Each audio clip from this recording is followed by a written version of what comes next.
ధాన్యలక్ష్మి రుద్రానికి దిమ్మ తిరిగే షాక్ ఇచ్చిన కళ్యాణ్ అప్పు ఏసీపీగా కవిగా ఎదిగిన కళ్యాణ్ ఆనందంలో రాజ్ చపర్ణ సీతారామయ్య చిట్టి కావ్య. ఇంతకు ఏం జరిగింది? అసలు రుద్రాని ధాన్యలక్ష్మికి షాక్ ఇచ్చి మరి అప్పు ఏసీపీగా కళ్యాణ్ కవిగా ఎదగడం ఏంటి? మరి వాళ్ళకి ఎలా సహాయం చేశారు? ఎవరు సహాయం చేశారు? అసలు ఏం జరిగింది అనేది వీడియోలో చూసి తెలుసుకునేద్దాం. బ్రహ్మముడి అప్కమింగ్ ఎపిసోడ్స్లో ఏం జరగబోతుందో ముందుగా తెలుసుకోవాలి అనుకుంటే వీడియోని లైక్ చేయండి, ఛానల్ని సబ్స్క్రైబ్ చేసుకోండి, పక్కనే ఉన్న బెల్ సింబల్లో ఆల్ పై క్లిక్ చేయండి. ఇలా చేయడం వల్ల అందరికంటే ముందుగా చూడవచ్చు.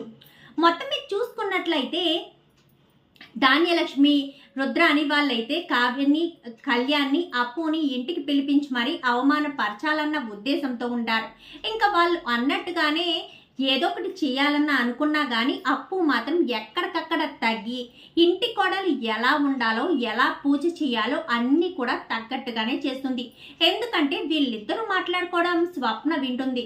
వెంటనే స్వప్న కళ్యాణ్కి ఫోన్ చేసి నువ్వు ఇంటి కోడలుగా సరిపోవు అని వాళ్ళు నిరూపించాలనుకుంటున్నారు. అందుకే నువ్వు ఎంత తగ్గి ఇంటి కోడలుగా ఉండడానికి ఎలా ఉండాలో ఒక్కసారి 1-2 సార్లు ఆలోచించుకుని ఏదైనా మాట్లాడాలన్నా ఇక్కడ ఎంత గొడవ జరిగినా కానీ నువ్వు చాలా సైలెంట్గా ఉండాలి.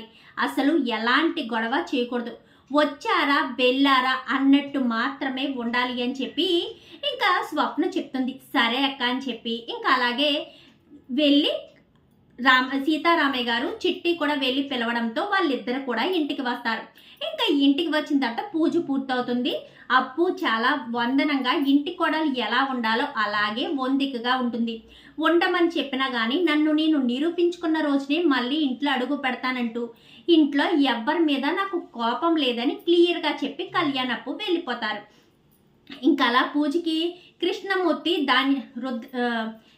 కనకం ఇద్దరు కూడా వస్తారు. వాళ్ళిద్దరూ అదంతా కూడా చూసి ఒక నిర్ణయానికి వస్తారు.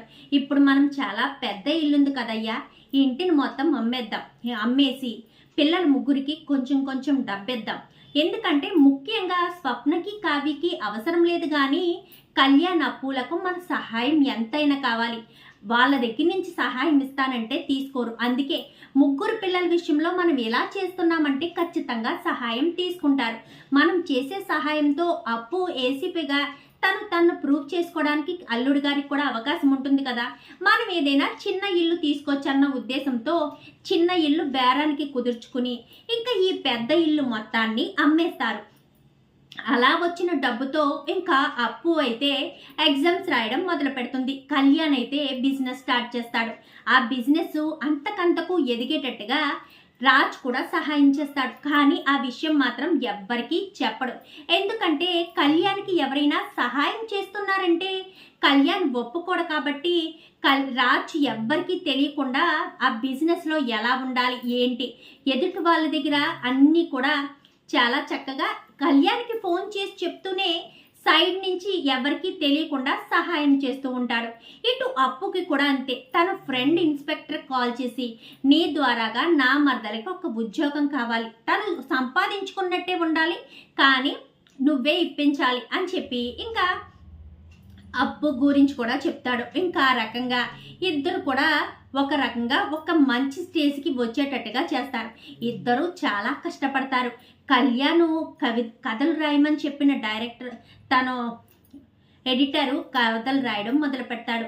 అది ఎవరి కథ, వాళ్ళ కథ, వీళ్ళ కథ కంటే ఫస్ట్ నా కథ నేనే రాసుకోవాలి అని ఇంకా దుగ్గిరాల ఫ్యామిలీ అని పేరు మార్చి ఫ్యామిలీలో క్యారెక్టర్ల పేర్లు మార్చి మొత్తం అంతా కూడా క్యారెక్టర్లో విలన్ని రుద్రాణిని రాహుల్ని చేసి అందరినీ మంచి వాళ్ళని చేసి మొత్తానికైతే కథ సుఖాంతమయ్యేటట్టుగా అందరూ సంతోషంగా ఉండేటట్టుగా చివరాక క్షణానికి రుద్రానికి రాహుల్కి శిక్ష పడేటట్టుగా మొత్తం కొన్ని ఎక్స్ట్రా కూడా కరిక్యులర్స్ అందులో మిళితం చేసి ఇంకా అలా ఒక రకంగా ఒక కథ రాస్తాడు. కథ తీసుకువెళ్ళి ఎడిటర్కి ఇచ్చేసరికి ఎడిటర్ కథ మొత్తం చదువుతాడు. చాలా బాగుందయ్యే కథ.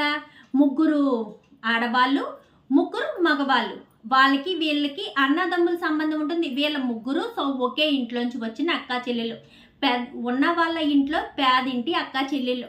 బాగుందయ్యా, క్యారెక్టర్లు అపూర్వ క్యారెక్టర్ ఏదో ఉంది, అది మరీ విచిత్రంగా ఉంది అని చెప్పి మాట్లాడేసరికి కళ్యాణ్ తనలో తనే నవ్వుకుంటాడు. అది నా నా భార్య క్యారెక్టరే కదా అని చెప్పి అనుకుంటాడు. కథ అయితే చాలా బాగుందయ్యా. ఆ కథకు రెస్పాన్స్ ఎలా వస్తుందో చూద్దాం. ఫస్ట్ అయితే నేను ప్రింట్ చేయిస్తానని చెప్పి కళ్యాణ్కి అయితే చెప్పి అతను వెళ్ళిపోతాడు.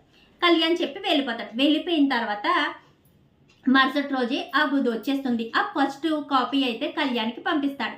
ఇంకా మొత్తం అన్ని కూడా అమ్ముడిపోయి ఇంకా ఉత్తరాల మీద ఉత్తరాలు వచ్చేస్తూ ఉంటాయి. సార్ ఆ కథ గురించే సార్, ఆ కథని ఇంకా కంటిన్యూ చేయమంటున్నారు, ముగించొద్దంటున్నారు సార్, దాన్ని ఇంకా కంటిన్యూ చేసి వాళ్ళకి శిక్ష పడిందా సార్, వాళ్ళకి ఏం శిక్ష పడింది, ఇంకా కుటుంబంలో ఎలాంటివి ఉన్నాయి, ఈ కథ చాలా బాగుంది సార్ అంటూ మంచి రెస్పాన్స్ వస్తుంది. వెంటనే ఎడిటర్ కళ్యాణ్కి ఫోన్ చేస్తాడు.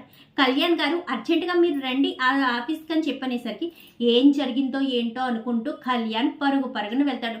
సార్ ఏం జరిగింది సార్ అనగానే మీ కథ సూపర్గా ఉంది సార్, చదివిన నాకే నచ్చింది అనుకుంటే మన ప్రేక్షకులకి పాఠకులకి కూడా చాలా బాగా నచ్చింది, అందరూ కూడా కథని కంటిన్యూ చేయమంటున్నారు, ఇదే పేరుతో ఇలాగే ఒక కథ అంటే ప్రతి వీక్లీ కథ వచ్చేటట్టుగా చూడండి, అది ఒక సీరియల్ టైప్లో వచ్చేటట్టుగా చూడండి, దాన్ని బట్టి మన ప్రేక్షకులు మరింత ఎక్కువయ్యే అవకాశం ఉంది, మీకు మరిన్ని అవకాశాలు ఉంటాయి, నేను చెప్పానా కథలు రాస్తే ఖచ్చితంగా మీరు వర్కౌట్ అవుతుందని, నేను అన్నట్టుగానే మీరు కథ రాశారు, సూపర్గా వర్కౌట్ అయింది చూసారా అని చెప్పనేసరికి చాలా థ్యాంక్స్ సార్ అని చెప్పనేసరికి సరే వస్తాను సార్ అని, ఒక్క నిమిషం కళ్యాణ్ గారు మీరు కథకు మనం ఎంత మాట్లాడుకున్నాము అని చెప్పనేసరికి అది 5,000 సార్ అని చెప్పాను, కానీ కథ బాగా నచ్చి ఇంకా ఎక్కువ బయట నుంచి బాగా ప్రశంసలు వచ్చాయి కాబట్టి ఇంకొక 5,000 కూడా తీసుకోండి అని చెప్పి 10,000 రూపాయలు కళ్యాణ్కి అయితే ఇస్తారు. ఇచ్చేసరికి కళ్యాణ్ చాలా సంతోషపడేసరికి చాలా థ్యాంక్స్ సార్, ఇది నాకు చాలా సపోర్టింగ్గా ఉంటుందని, కానీ మీరు ఇలాగే కథలు రాయండి, మీరు మంచి కవిగా ఎదుగుతారని చెప్పి ఎడిటర్ చెప్తాడు. ఇంకా అలాగే చేసుకుంటూ ఉంటారు. ఇంకా అలాగే చేసుకుంటూ ఇటు అప్పు ఎగ్జామ్స్ రాస్తుంది, ట్రైనింగ్కి వెళ్తుంది. రాసి చెప్పినట్టుగానే తన ఫ్రెండ్ ద్వారానే అప్పుకి ఏసీపీగా జాబ్ వస్తుంది. ఇటు కళ్యాణ్ కూడా ఇటు బిజినెస్ స్టార్ట్ చేస్తాడు. అది ఏంటి, ఈ కథలు రాయడం, ఈ పబ్లిషర్ బిజినెస్ చేస్తాడు. అంటే తనలాంటి కవులు ఎంతమంది దాగున్నారో అందరినీ రావాలని, కవి మాత్రం వేరే వాళ్ళ దాంట్లోకి వెళ్ళి వర్క్ చేస్తారు, వీళ్ళ దాంట్లో మాత్రం కొత్త వాళ్ళని తీసుకుంటాడు. ఆ రకంగా బిజినెస్ స్టార్ట్ చేసి ఇటు కళ్యాణ్ అభివృద్ధి చెందుతాడు, అటు కవిగా కూడా మంచి పేరు ప్రఖ్యాతులు వస్తాయి. చాలా చోట్ల కళ్యాణ్కి సన్మానం చేస్తామంటూ చాలా మందే వస్తారు.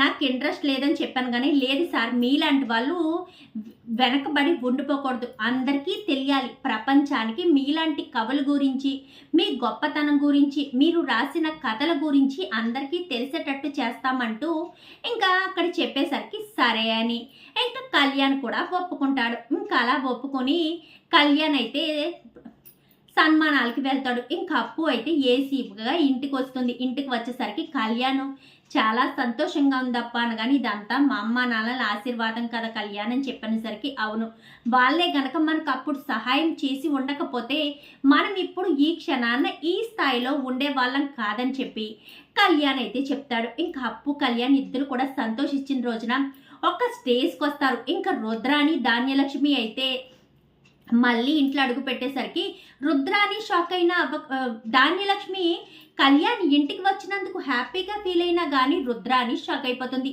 కళ్యాణ్ ఇంటికి వచ్చేసాడేంటి, ఇప్పుడు కళ్యాణ్ ఇంటికి వచ్చేస్తే రాజు ఆఫీస్కి వెళ్ళిపోతాడు కదా, ఆఫీస్కి వెళ్ళిపోతే మా రాహుల్ అక్కడ ఉండి ఎలాంటి ఉపయోగం ఉండదు కదా అని చెప్పి రుద్రాని అయితే టెన్షన్ పడిపోతూ ఉంటుంది. మొత్తానికైతే కళ్యాణ్ అనుకున్నది సాధించాడు కదా నానమ్మ, వాడు అనుకున్నట్టే నాకు కవిగా మంచి పేరు వస్తేనే నేను ఇంట్లో అడుగు పెడతాను అన్నాడు.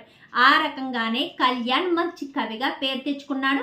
ఇటు అప్పు కూడా దుగ్గిరాల ఫ్యామిలీ నుంచి ఒక ఏసీపీగా గొప్ప కోడలుగా ఒక మంచి పొజిషన్లో ఉందని చెప్పి రాసి చెప్పేసరికి చాలా సంతోషంగా ఉందని ఎంతగానో సంబరపడిపోతూ ఉంటారు. చూద్దాం రాబోయే ఎపిసోడ్స్లో అప్పు ఏసీపీ అవ్వాలని, కళ్యాణ్ తనకంటూ ఒక ప్రత్యేకమైన గుర్తింపు, మంచి కవిగా మంచి రచయితగా ఎదగాలని మీరు కూడా కోరుకుంటే వీడియో నచ్చితే లైక్ చేయండి, ఛానల్ని సబ్స్క్రైబ్ చేసుకోండి. పక్కనే ఉన్న బెల్ సింబల్లో ఆల్ పై క్లిక్ చేయండి. ఇలా చేయడం వల్ల అందరికంటే ముందుగా మీరే నోటిఫికేషన్ రూపంలో చూడగలుగుతారు. Thank you for watching.